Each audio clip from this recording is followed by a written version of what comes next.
মৰমৰ ছাত্ৰ-ছাত্ৰীসকল তোমালোকক আৰে ক্লাছেছ নামৰ চেনেলটো এবাৰ স্বাগতম জনাইছোঁ। আজি আমি এই ভিডিঅ'ত আলোচনা কৰিম নগাঁও জিলাৰ 2020-21 প্ৰি ফাইনেল এছেছমেণ্ট এক্সামিনেশ্যনৰ ক্লাছ 10ৰ জেনেৰেল সায়েন্সৰ কুৱেশ্যন পেপাৰৰ কুৱেশ্যনৰ ওপৰত। গতিকে আশা দেৰি নকৰিবলৈ আজিৰ এই ভিডিঅ'টো আৰম্ভ কৰোঁ। চোৱা সেকশ্যনে কুৱেশ্যন নম্বৰ 1ত আমাক কি দিছে যে ফেৰাছ অক্সাইড প্লাছ এলুমিনিয়াম। এতিয়া এইটোৱে কি গঠন কৰিছে চোৱা এলুমিনিয়াম অক্সাইড প্লাছ আইৰণ। এতিয়া কৈ আছে আমাক the above reaction is an example of ওপৰৰ যি বিক্ৰিয়া কি বিক্ৰিয়া এই বিক্ৰিয়াটোৰ কথা কৈ আছে। এই বিক্ৰিয়াটো এটা চোৱা অপশ্যনত কি দিছে অপশ্যন 1ত দিছে এ কম্বিনেশ্যন ৰিয়েকশ্যন এটা সংযোজন বিক্ৰিয়া, ডাবল ডিছপ্লেচমেণ্ট ৰিয়েকশ্যন এটা দ্বি অপসাৰণ বিক্ৰিয়াৰ, অপশ্যন চি দিছে ডিকম্পজিশ্যন ৰিয়েকশ্যন এটা বিয়োজন বিক্ৰিয়াৰ, আৰু অপশ্যন ডি দিছে ডিছপ্লেচমেণ্ট ৰিয়েকশ্যন এটা অপসৰণ বিক্ৰিয়াৰ। অপসৰণ বিক্ৰিয়াৰ আন এটা নাম হ'ল প্ৰতিস্থাপন বিক্ৰিয়া। এই বিক্ৰিয়াটো ওপৰত যি বিক্ৰিয়া হৈছে সেই বিক্ৰিয়াটো কোনটোৰ উদাহৰণ? এই বিক্ৰিয়াটো হ'ব তোমাৰ অপশ্যন ডি এটা অপসৰণ বিক্ৰিয়াৰ উদাহৰণ। কিয় অপসৰণ বিক্ৰিয়াৰ উদাহৰণ? চোৱা ইয়াত চোৱা এলুমিনিয়ামে কি কৰিছে ফেৰাছ অক্সাইডৰ পৰা কি কৰিছে অক্সিজেন অপসাৰিত কৰিছে। তাৰমানে কি যে ইয়াত এলুমিনিয়াম কি আইৰণতকৈ অধিক শক্তিশালী। Aluminium is more reactive metal than iron, হয়নে? গতিকে কি হৈছে যে ইয়াত তোমাৰ এলুমিনিয়ামে কি কৰিছে ফেৰাছ অক্সাইডৰ পৰা অক্সিজেন অপসাৰিত কৰিছে। এনেধৰণৰ বিক্ৰিয়াক কি বিক্ৰিয়া বুলি কোৱা হয়? এটা অপহৰণ বিক্ৰিয়া। কাৰণ আমি জানো যে এটা অপহৰণ বিক্ৰিয়াত কি হয় যে বেছি সক্ৰিয় ধাতুৱে কম সক্ৰিয় ধাতুক দ্ৰৱণৰ পৰা কি কৰে স্থানান্তৰ কৰিব পাৰে, হয়নে? এতিয়া এনেধৰণৰ বিক্ৰিয়া কি বিক্ৰিয়া বুলি কোৱা হয়? অপহৰণ বিক্ৰিয়া বা প্ৰতিস্থাপন বিক্ৰিয়া। The type of reaction in which one of the elements displace another is called displacement reaction, হয়নে? আন এটা বিক্ৰিয়া মই দেখুৱাইছোঁ তোমালোকক। এই বিক্ৰিয়াত চোৱা আইৰণে কপাৰ ছালফাইডৰ পৰা কি কৰিছে কপাৰ মলটোক অপসাৰিত কৰিছে, হয়নে? বা আঁতৰাইছে। গতিকে এই ধৰণৰ বিক্ৰিয়া কি বুলি কোৱা হয়? অপহৰণ বা প্ৰতিস্থাপন বিক্ৰিয়া বুলি কোৱা হয়। চোৱা আইৰণে কি কৰিছে কপাৰ ছালফেটৰ পৰা ছালফেটটো আঁতৰাই দিছে, হয়নে? চোৱা কি হৈ গৈছে আইৰণ ছালফেট। গতিকে এনেধৰণৰ বিক্ৰিয়া কি বিক্ৰিয়া বুলি কোৱা হয়? অপহৰণ বিক্ৰিয়া বা প্ৰতিস্থাপন বিক্ৰিয়া বুলি কোৱা হয়। মোৰ মতে তোমালোকে এই কুৱেশ্যনটো ধুনীয়াকৈ বুজি পাইছা। তাৰপিছত চোৱা কুৱেশ্যন নম্বৰ 2ত আমাক কি দিছে a solution turns red litmus blue its pH is likely to be. এটা দ্ৰৱই ৰঙা লিটমাছ নীলা কৰিছে, ইয়াৰ pH হ'ব পাৰে। অপশ্যন এ দিছে 1, অপশ্যন বি দিছে 4, অপশ্যন চি দিছে 5 আৰু অপশ্যন ডি দিছে 10। কি কৈছে যে এটা দ্ৰৱই ৰঙা লিটমাছ কি কৰিছে নীলা কৰিছে। যিহেতু দ্ৰৱটোৱে কি কৰিছে ৰঙা লিটমাছক নীলা কৰিছে, তাৰমানে ইয়াৰ pHৰ মান কি হ'ব লাগিব more than 7 হ'ব লাগিব। গতিকে ইয়াৰ আনচাৰটো কিমান হ'ব? more than 7 হ'লে কি ইয়াত 1, 4, 5 more than 7 মানে কি 7তকৈ বেছি, হয়নে? গতিকে কিমান হ'ব 10। গতিকে কুৱেশ্যন নম্বৰ 2ৰ ৰাইট আনচাৰ হ'ব অপশ্যন ডি 10। তাৰপিছত চোৱা কুৱেশ্যন নম্বৰ 3ত আমাক কি দিছে an element reacts with oxygen to give a compound with a high melting point. This compound is also' soluble in water. The element is likely to be. কি কৈছে এটা মৌলই অক্সিজেনৰ লগত বিক্ৰিয়া কৰি উচ্চ গলনাংকৰ যৌগ উৎপন্ন কৰে। যৌগটো আকৌ কি কৈছে আমাক পানীত দ্ৰৱণীয়। এতিয়া সম্ভৱপৰ মৌলটো কি হ'ব? এতিয়া সম্ভৱপৰ মৌলটো কোনটো হ'ব? অপশ্যন এ কেলছিয়াম হ'ব। কিয় কেলছিয়াম হ'ব? চোৱা প্ৰথমে কি কৈছে যে কেলছিয়ামে যেতিয়া নেকি তোমাৰ অক্সিজেনৰ লগত বিক্ৰিয়া কৰিব তেতিয়া কি উৎপন্ন হ'ব? Calcium oxide. আৰু কেলছিয়াম অক্সাইড কি হ'ব? পানীত দ্ৰৱণীয় হ'ব।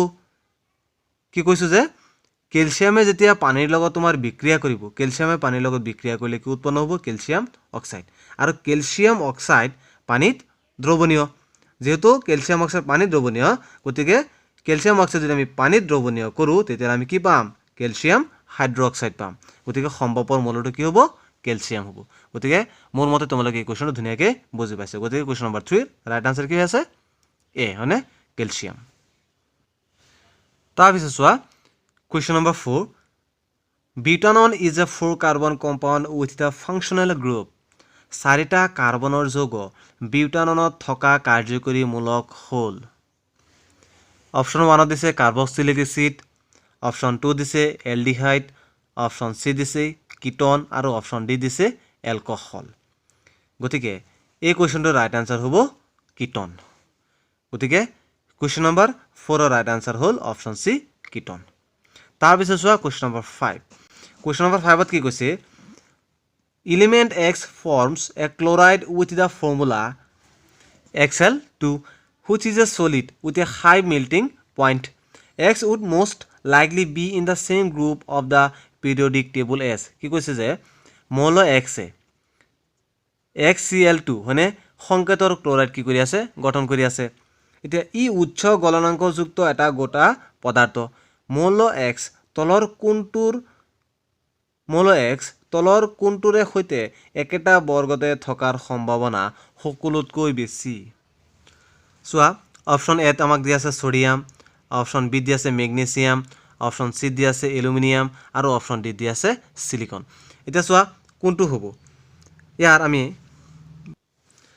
এতিয়া চোৱা কি কৈছে আমাক প্ৰথমে যে মৌল X এতিয়া এই মৌল X এ কি সংকেত গঠন কৰে HCl2 এই সংকেতে কি কৰিছে যে ক্লোৰাইড গঠন কৰি আছে হয়নে ই উচ্চ গলনাংকযুক্ত একটা গোটা পদাৰ্থ এতিয়া মৌল X তলৰ কোনটোৰে সৈতে একেটা বৰ্গতে থকাৰ সম্ভাৱনা সকলোতকৈ বেছি হ'ব গতিকে এই কোৱেশ্যনটোৰ ৰাইট আনসাৰ কি হ'ব অপশ্যন বি মেগনেছিয়াম হ'ব কিয় মেগনেছিয়ামৰ ভেলেন্সি কিমান 2 মেগনেছিয়ামে যদি ক্লোৰাইডৰ লগত মানে মেগনেছিয়ামে যদি কি কৰে ক্লোৰাইডৰ লগত কম্বাইন কৰে কাৰ লগত ক্লোৰাইডৰ লগত তেতিয়াহ'লে কি হ'ব মেগনেছিয়াম ক্লোৰাইড হ'ব হয়নে গতিকে কি সংকেত গঠন কৰিব মেগনেছিয়াম ক্লোৰাইড সেই কাৰণে কোৱেশ্যন নম্বৰ 5 ৰ ৰাইট আনসাৰ কি হ'ব অপশ্যন বি মেগনেছিয়াম তাৰপিছত চোৱা কোৱেশ্যন নম্বৰ 6 দুটা নিউৰনৰ খালী ঠাইক কি বুলি কোৱা হয় দুটা নিউৰনৰ খালী ঠাইক কি বুলি কোৱা হয় সাইনেপছ বুলি কোৱা হয় তাৰপিছত চোৱা question number 7 The image formed by a concave mirror is observed to be virtual, erect and larger than the object. Where should be the position of the object? অবতল দাপন এখনে গঠন কৰা প্ৰতিবিম্বটো অসৎ থিয় আৰু লক্ষ্য বস্তুতকৈ ডাঙৰ পোৱা গ'ল লক্ষ্য বস্তুৰ অৱস্থান ক'ত হ'ব লাগিব আমাক কি কৈছে যে অবতল দাপন সেই অবতল দাপনে যে গঠন কৰা প্ৰতিবিম্ব সেই প্ৰতিবিম্ব আমাক কি কৈছে অসৎ থিয় আৰু লক্ষ্য বস্তুতকৈ ডাঙৰ যদি দাপন কোণে গঠন কৰা প্ৰতিবিম্বটো অসৎ থিয় আৰু লক্ষ্য বস্তুতকৈ ডাঙৰ হয় তেতিয়াহ'লে লক্ষ্য বস্তুৰ অৱস্থান হ'ব লাগিব between the pole of the mirror and its principal focus দাপনৰ মেৰু আৰু তাৰ মুখ্য ফকাছৰ মাজত থাকিব লাগিব লক্ষ্য বস্তু গতিকে কোৱেশ্যন নম্বৰ 7 ৰ ৰাইট আনসাৰ হ'ল অপশ্যন ডি তাৰপিছত question number 8 the device used for producing electric current is called বৈদ্যুতিক প্ৰবাহ উৎপন্ন সঁজুলিক কি বুলি কোৱা হয় অপশ্যন এ দিছে জেনাৰেটৰ বোলা হয় অপশ্যন বি দিছে গেলভানোমিটাৰ বোলা হয় অপশ্যন সি দিছে এমিটাৰ বোলা হয় আৰু অপশ্যন ডি দিছে মটৰ বোলা হয় গতিকে বৈদ্যুতিক প্ৰবাহ উৎপন্ন সঁজুলিক কি বুলি কোৱা হয় জেনাৰেটৰ বোলা হয় গতিকে কোৱেশ্যন নম্বৰ 8 ৰ ৰাইট আনসাৰ হ'ব অপশ্যন এ জেনাৰেটৰ তাৰপিছত question number 9 A solar water heated cannot be used to get hot water on পানী গৰম কৰিবলৈ সৌৰ জল হিটাৰ এটা ব্যৱহাৰ কৰিব নোৱাৰা দিনটো হৈছে এটা কি কৈছে পানী গৰম কৰিবলৈ সৌৰ জল হিটাৰ যদি আমি ব্যৱহাৰ কৰিব নোৱাৰো তেতিয়ালে সেই দিনটো কি হ'ব লাগিব সো অপশ্যন এত কি দিছে এ সানি ডে মানে ৰুদ্ৰ জল দিন হয়নে option B A cloudy day ডাৱৰীয়া দিন অপশ্যন সি এ হট ডে গৰম দিন আৰু option D A Windy day বতাহে কুবোৱা দিন পানী গৰম কৰিবলৈ সৌৰ জল হিটাৰ এটা ব্যৱহাৰ কৰিব নোৱাৰা দিনটো হ'ল এটা ডাৱৰীয়া দিন গতিকে কোৱেশ্যন নম্বৰ 9 ৰ ৰাইট আনসাৰ হ'ব অপশ্যন বি ডাৱৰীয়া দিন তাৰপিছত চোৱা 10 number কুৱেশ্যনটো which of the following constitute a food chain তলত উল্লেখ কৰা কোনখিনিয়ে খাদ্য শৃংখল গঠন কৰে অপশ্যন এ দিছে গ্ৰাছ হুইট এণ্ড মেংগো ঘাঁহ গেহু আৰু আম গ্ৰাছ গট এণ্ড হিউমেন ঘাঁহ ছাগলী আৰু মানুহ গট কাউ এণ্ড এলিফেণ্ট ছাগলী গৰু আৰু হাতী আৰু অপশ্যন ডি দিছে গ্ৰাছ ফিছ এণ্ড গট ঘাঁহ মাছ আৰু ছাগলী কোনখিনিয়ে খাদ্য শৃংখল গঠন কৰিব খাদ্য শৃংখল গঠন কৰিব ঘাঁহক কোনে খায় ছাগলীয়ে আৰু ছাগলীক কোনে খায় মানুহে গতিকে এইটোৱে কি কৰিব খাদ্য শৃংখল গঠন কৰিব তাৰপিছত অপশ্যন বিত আমাক কুৱেশ্যন দিছে 11 নম্বৰ অম্লৰাজ কাক কয় তাৰপিছত কুৱেশ্যন নম্বৰ 12 পৰিপূৰ্ণ বহিৰ্তম কক্ষ থকা দুটা মৌলৰ নাম লিখা তাৰপিছত কুৱেশ্যন নম্বৰ 13 1 এম্পিয়াৰৰ সংজ্ঞা দিয়া কুৱেশ্যন নম্বৰ 14 জেনেৰেটৰৰ মূলনীতি কি? তাৰপিছত চোৱা কুৱেশ্যন নম্বৰ 15 এটা পদাৰ্থ এক্সৰ দ্ৰৱক বগা ৰং সানিবলৈ ব্যৱহাৰ কৰা হয়। পদাৰ্থ এক্সৰ নাম আৰু সংকেত লিখা। পানীৰ সৈতে পদাৰ্থ এক্সে কৰা বিক্ৰিয়াটো লিখা। নাইবা দিছে লুৰ গজাল এটা ডুবাই ৰাখিলে কপাৰ ছালফেট দ্ৰৱ এটা ৰঙৰ পৰিৱৰ্তন ঘটে কিয়? তাৰপিছত চোৱা কুৱেশ্যন নম্বৰ 16 এচিডে ধাতুৰ সৈতে বিক্ৰিয়া কৰিলে সাধাৰণতে কোনটো গেছ নিৰ্গত হয়? এটা উদাহৰণৰ সৈতে বুজাই লিখিব লাগে। তাৰপিছত কুৱেশ্যন নম্বৰ 17 কাৰ্বনৰ কোন দুটা ধৰ্মৰ বাবে আমি আমাৰ চাৰিওফালে অজস্ৰ কাৰ্বন যৌগ পাওঁ? আমি সবেই জানো ধৰ্ম আমি কি কি ধৰ্ম? কেটিনেশ্যন ধৰ্ম আমি জানোই, চতুৰ্যুজত এইটো আমি জানো। গতিকে তাৰপিছত ইয়াৰ ৱৰ যদি এইটো লিখিব নোৱাৰে তেতিয়াহ'লে কি লিখিব লাগিব? চাইক্লোপেণ্টেনৰ ইলেক্ট্ৰন বিন্দু গঠন লিখা। তাৰপিছত চোৱা কুৱেশ্যন নম্বৰ 18 সম্ভ্ৰান্ত গেছবোৰক এটা সুকীয়া বৰ্গত কিয় স্থান দিয়া হৈছে? তাৰপিছত কুৱেশ্যন নম্বৰ 19 কুৱেশ্যন নম্বৰ 19ত কি দিছে চোৱা সবাত আৰু অবাত সহনৰ মাজত পাৰ্থক্য কি কি? অৰ দিছে পাচনত লালুটিৰ ভূমিকা কি? কুৱেশ্যন নম্বৰ 20 প্ৰজনন প্ৰক্ৰিয়াত ডিএনএৰ প্ৰতিলিপিৰ আৱশ্যক কি? তাৰপিছত চোৱা কুৱেশ্যন নম্বৰ 21 32 সেণ্টিমিটাৰ ভাঁজবিহাৰ্ডৰ উত্তল দাপোন এখনৰ ফকাছ দৈৰ্ঘ্য নিৰ্ণয় কৰা। অৰ পোহৰৰ প্ৰতিসৰণৰ সূত্ৰ কেইটা লিখা। তাৰপিছত কুৱেশ্যন নম্বৰ 22 নিকট দৃষ্টিগ্ৰস্ততাৰ সংশোধন দেখুৱাই ৰশ্মি চিত্ৰ অংকন কৰা। পৰিবাহী ৰোধ কি কাৰকৰ ওপৰত নিৰ্ভৰ কৰে? তাৰপিছত কুৱেশ্যন নম্বৰ 14 তাপ পোহৰ আৰু বিদ্যুৎ শক্তিৰে সংঘটিত বিয়োজন বিক্ৰিয়াৰ একোটাকৈ সমীকৰণ লিখা।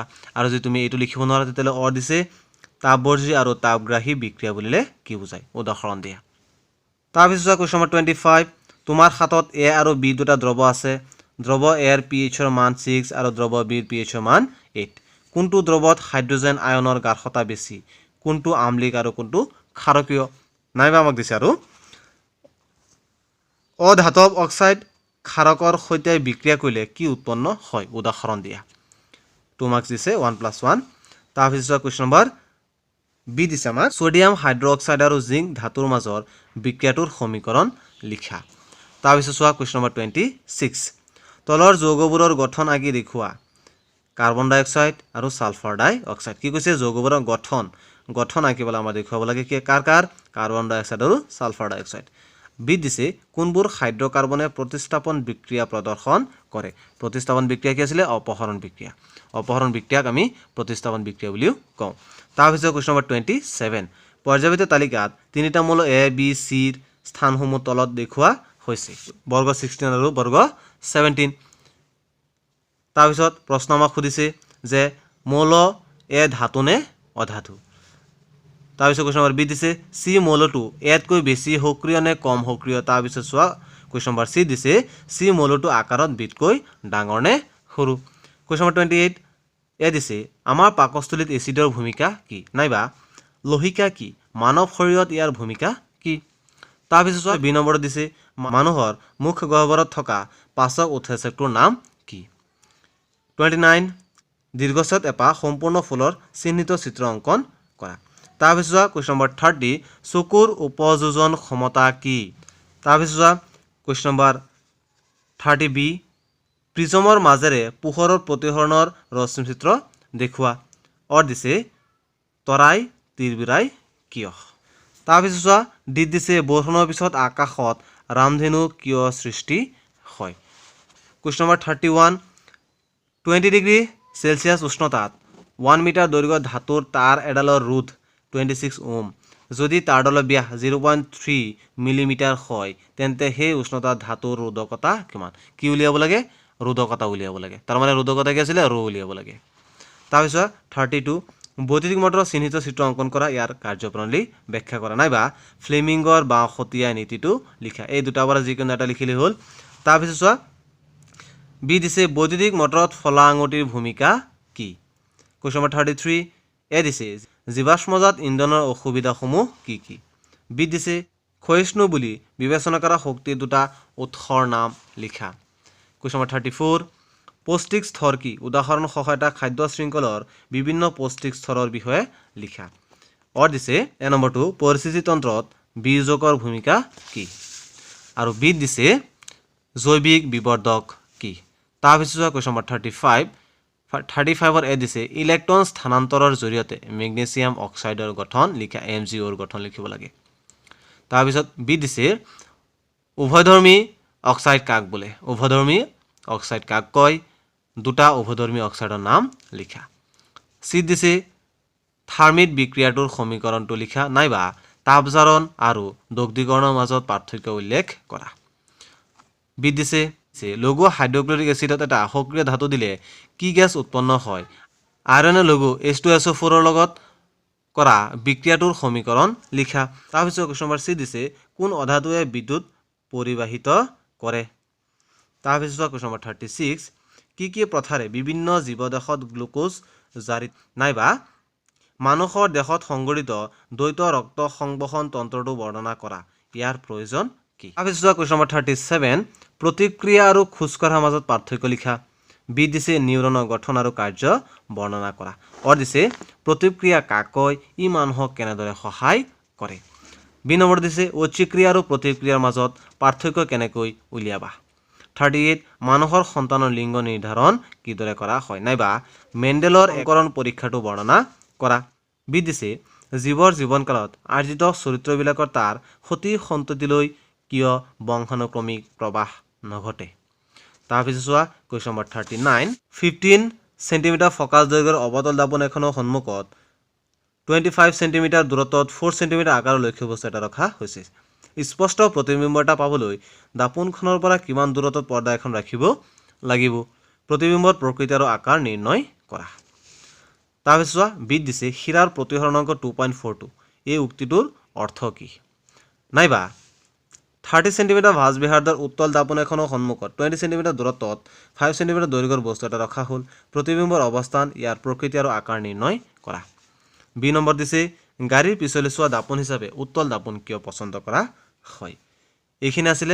নগাঁও জিলাৰ 2020-21 প্ৰি ফাইনেল এছেছমেণ্ট এক্সামিনেশ্যনৰ ক্লাছ 10 জেনেৰেল সায়েন্সৰ কুৱেশ্যন পেপাৰ গতিকে আজিলৈ ভিডিঅ'টো ইমানেই ইয়াৰ পিছৰ ভিডিঅ'ত আমি বেলেগ জিলাৰ 2020-21 প্ৰি ফাইনেল এছেছমেণ্ট এক্সামিনেশ্যনৰ কুৱেশ্যন পেপাৰৰ ওপৰত আলোচনা কৰিম গতিকে যদি তোমালোকৰ এই ভিডিঅ'টো চাই ভাল লাগিছে লাইক কৰিবা কমেণ্ট কৰিবা আৰু মোৰ চেনেলটো ছাবস্ক্ৰাইব কৰিবলৈ নাপাহৰিবা